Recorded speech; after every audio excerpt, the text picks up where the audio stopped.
Hello, good morning, and welcome to Smart Industry, our live stream today. We are going to be discussing closing gaps in risk management, technologies to ditch your old processes. I am Robert Schoenberger, Editor-in-Chief of Smart Industry, and I am filling in today for Scott Achelpohl, who is one of the many people in the U.S. today stuck with internet outages because of the AT&T problems. Hopefully we'll get those solved sometime soon. Our guest today is Christina Hoefer, and she is Vice President of Global Industry Enterprise at Forescout, a cybersecurity company that continuously monitors, identifies, and protects all connected IT, IoT, IOMT, and OT assets against cyber threats and ensures compliance with incident response, threat intelligence, and dynamic segmentation. IT and OT are converging everywhere in industry.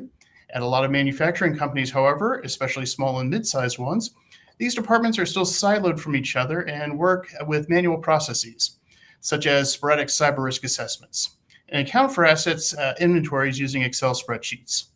The message from our guest today: we cannot do this on paper anymore. Attackers are automating their steps. Companies should be doing the same. IT and OT cannot be siloed. Welcome to the program, Christina. Thanks, Robert, for having me today on your program. Over the last 15 years or more, I had the pleasure to work with several critical infrastructures, manufacturing organizations to secure their digital transformation, and especially the OT environments. So big topic. Well, let's just move right into the questions here. Digital transformation really gained momentum in 2023, and it looks like it'll keep rolling in 2024, especially for small and mid-sized manufacturers. Can you give us your take on beginning to break away from these analog processes? Where should companies begin? Yeah, that's correct. So it's no longer sufficient to just look at, analog processes, siloed teams and tools. The thing is, digitalization brings a lot of competitive advantages and improves the process. The whole production gets more efficient because we can have analytics, but it also exposes vulnerable systems, and it connects those OT systems that were never designed to be connected. And for that whole connectivity with corporate systems or internet facing, even worse. So that leads to an increased attack surface that we need to monitor and secure. And the first steps that organizations can take is to, gather these insights, into assets, how they connect.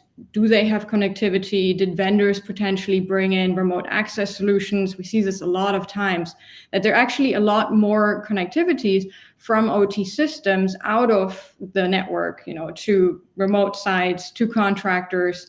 And this, of course, means that we have increased risk.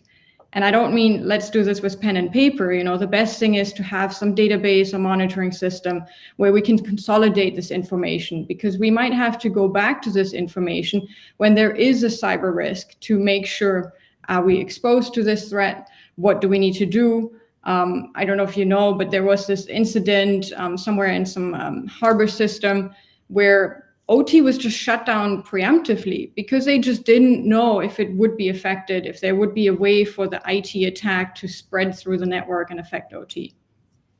Yeah, I've talked to companies a few times who refer to their pen and paper systems as more secure because you can't hack my notepad. But this whole protection from obsolescence doesn't seem to really jibe well with the need for improved operations and efficiency in modern manufacturing. Oh, for sure. I mean, attackers are automating their steps. So we also need to be automating the other side, right? The protection. Right. So moving on, it's obviously important for data and cybersecurity if vulnerabilities in mixed digital and analog environments are addressed and automated. What are examples of the most egregious gaps in risk management?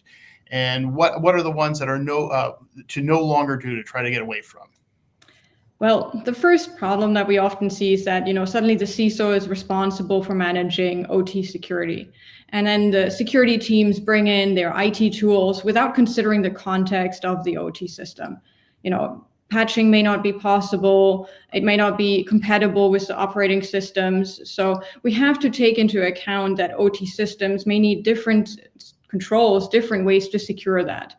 And the second part is working in silos, like letting the OT folks figure out the security for their systems, letting IT do their part, and then you often have gaps in, those mixed environments.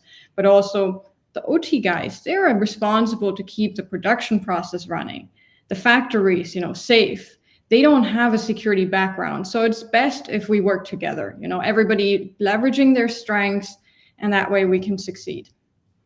I've talked a lot to people over the past few years about the cultural difference. Yeah, the OT mandate for the past 50, 75 years has been get more product out of the door. Anything that slows down production is the worst thing that can happen.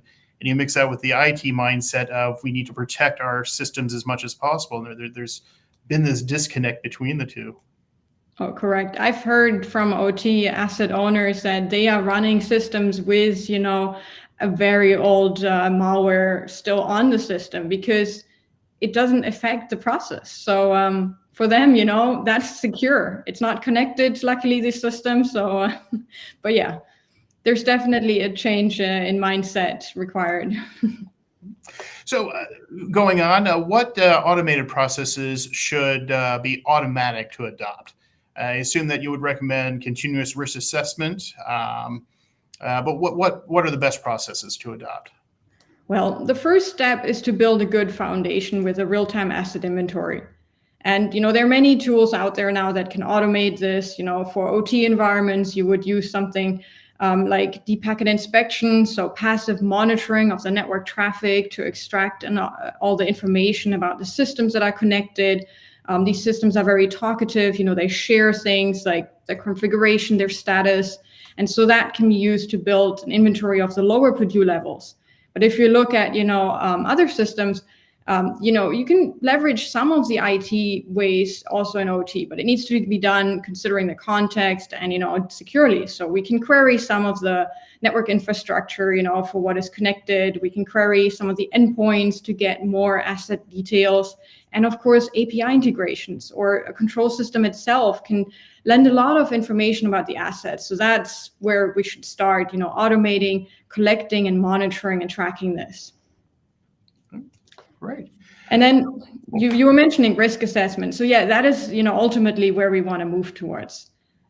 We need to look at, what are the risks of these devices? So the asset inventory is the first start, but then we can start assessing the next steps. So looking at those next steps, what should risk assessments consider in an OT or an IT environment? Yeah, so we need to look at, what type of devices they are. In OT, it's very important to consider the function of the device and the criticality for the process.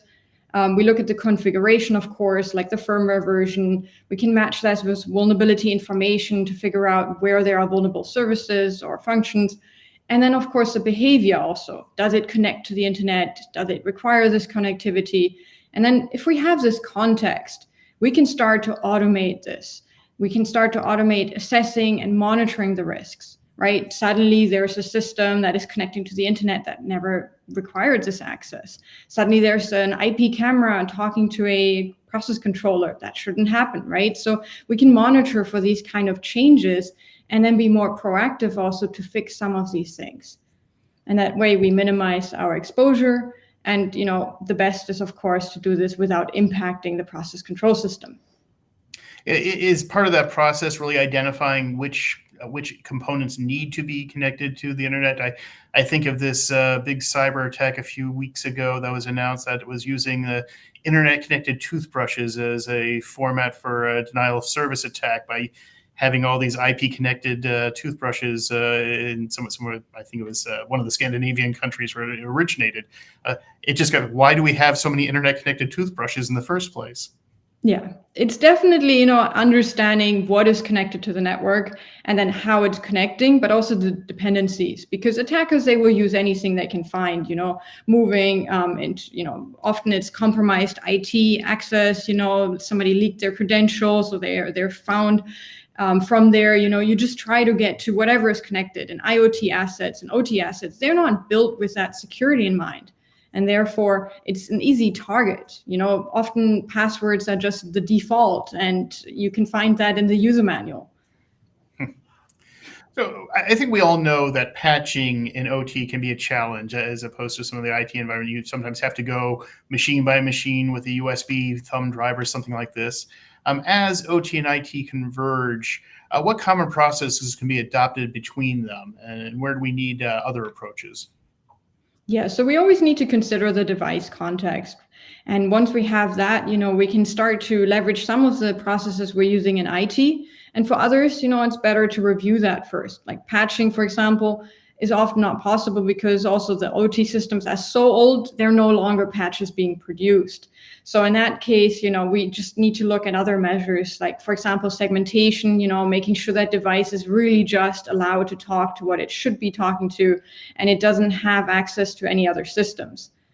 Patching, but it can be automated, for the more modern systems, like sometimes it's called process IT. It's, the systems, the databases, historians, it might be on more up-to-date operating systems.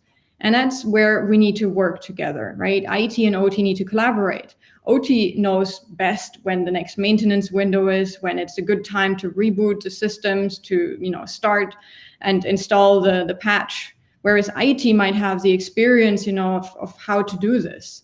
So it's really the collaboration that is key. Well, that's great.